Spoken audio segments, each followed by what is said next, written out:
소크라테스의 변명은 그냥 말이 아니라 마지막 순간에 던지는 진심의 불덩이입니다. 소크라테스의 영혼이 그대로 투영된 문장들을 살펴보겠습니다. 검토되지 않은 삶은 살 가치가 없다. 이 말은 인류 철학사에서 가장 유명하고도 가장 무거운 말 중에 하나입니다.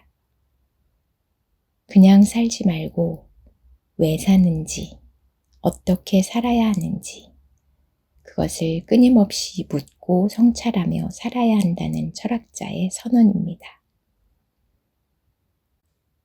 죽음을 앞두고 이 말을 했다는 건 살아있지만 생각하지 않는 삶은 이미 죽은 삶이라는 의미이기도 합니다.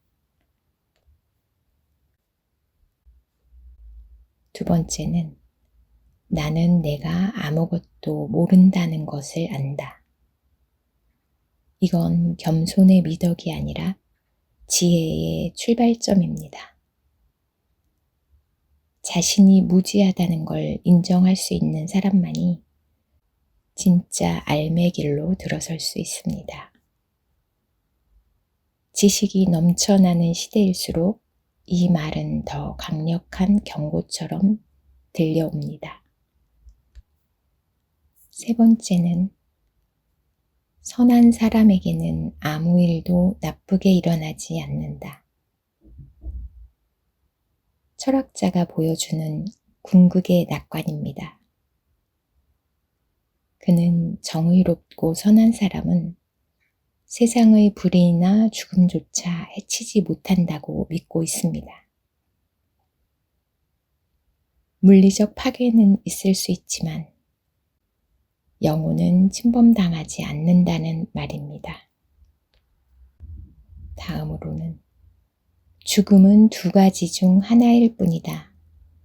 하나는 완전한 무, 또 하나는 다른 삶의 시작이다. 소크라테스 특유의 죽음에 대한 태연한, 하지만 심오한 사유입니다. 그는 죽음을 무조건 두려워하지 말라고 말합니다. 만약 죽음이 아무것도 없는 것이라고 한다면 고통도 없습니다. 또 만약 죽음이 영원히 이어지는 것이라고 한다면 계속 더 깊은 대화가 가능하니까 이 또한 나쁠 게 없습니다.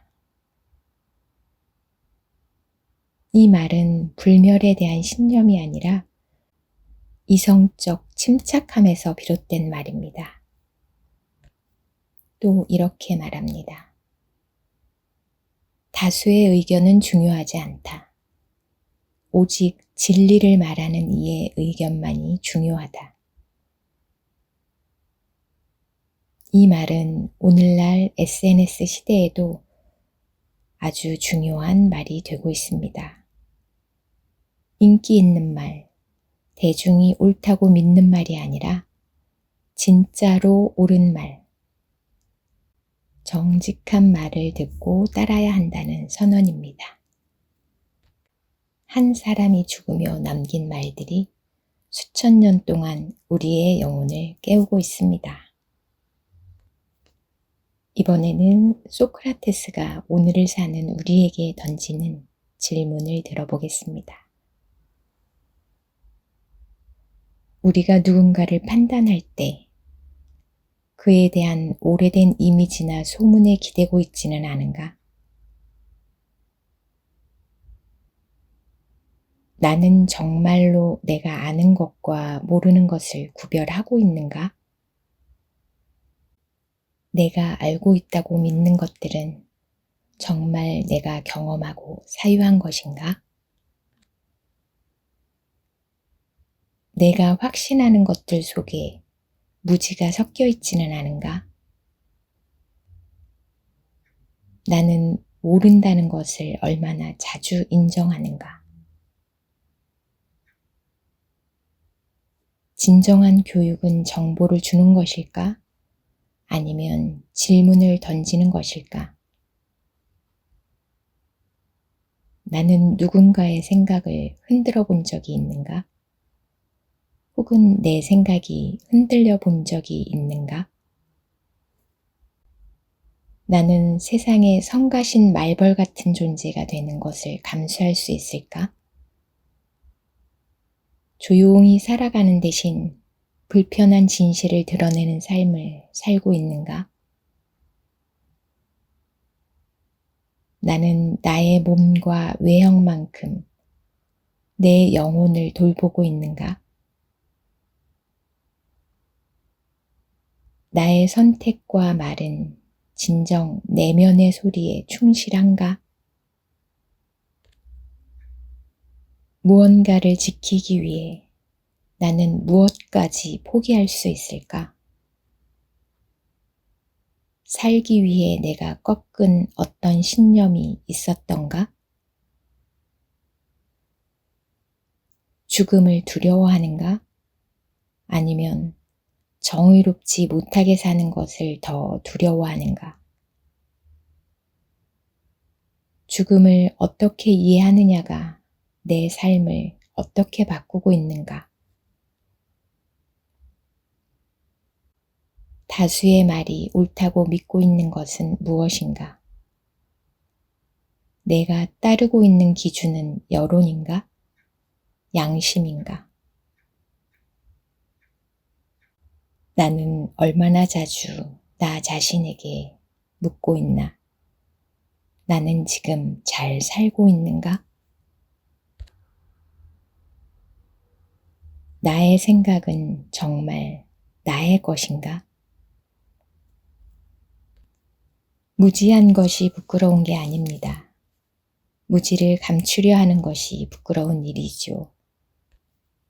사람들은 AI에게 질문하기를 좋아하지만 자신에게 질문하기를 두려워합니다. 나는 오늘도 모릅니다. 무엇이 진리인지, 무엇이 옳은지. 그래서 나는 오늘도 묻습니다.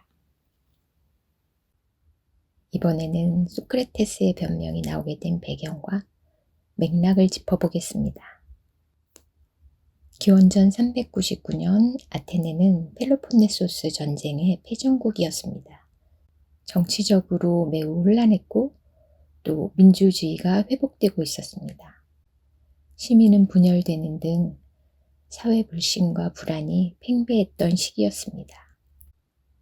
소크라테스는 기존 질서에 끊임없이 의문을 던지는 인물이었기 때문에 사람들에게는 위험하고 불편한 존재였습니다.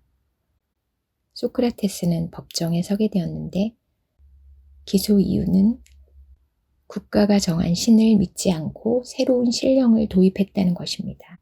그리고 젊은이들에게 잘못된 영향을 끼쳤다는 것입니다. 하지만 사실은 소크라테스가 기득권층의 위선을 드러내고 사람들로 하여금 권위에 의문을 품게 만들었기 때문입니다. 소크라테스의 변명은 소크라테스가 직접 쓴 게 아니라 제자 플라톤의 기록입니다. 플라톤은 스승의 마지막을 기념비적인 언어로 구성을 했고 그의 철학적 유산을 남기기 위해서 이 텍스트를 남겼습니다. 소크라테스는 아테네 시민들에게 너 자신을 알라고 외쳤고 그들이 가진 위선과 무지를 드러내는 말벌 역할을 합니다. 그는 타인의 무지를 지적하지만 자신이 모른다는 것만은 확실히 알고 있다고 고백을 합니다. 나는 내가 아무것도 모른다는 것을 안다 라고. 이것은 단순히 겸손이 아닙니다. 안다는 것의 본질, 진리의 무한성, 인간 이성의 한계를 직시하는 태도입니다. 소크라테스는 죽음을 두려워하지 않습니다. 왜냐하면 죽음이 고통이 없는 잠이라면 축복일 테이고 만약 죽음 이후에 무언가가 있다면 진리 탐구의 연속일 것이라고 생각합니다. 소크라테스는 산다는 것보다는 옳은 것을 더 소중하게 여겼고 정의롭지 않게 살아있는 것보다는 정의롭게 죽는 것이 낫다는 입장을 고수합니다. 또 그는 법정에서 민주주의의 위험성, 특히 다수의 무지한 판단이 진리를 왜곡할 수 있음을 언급합니다. 정치 권력과 철학은 기본적으로 서로를 불신한다는 진실이 드러납니다. 소크라테스의 변명은 살아있는 철학자의 자서전이자 죽은 철학자의 유언장이고 살아가려는 우리 모두를 위한 신문서입니다.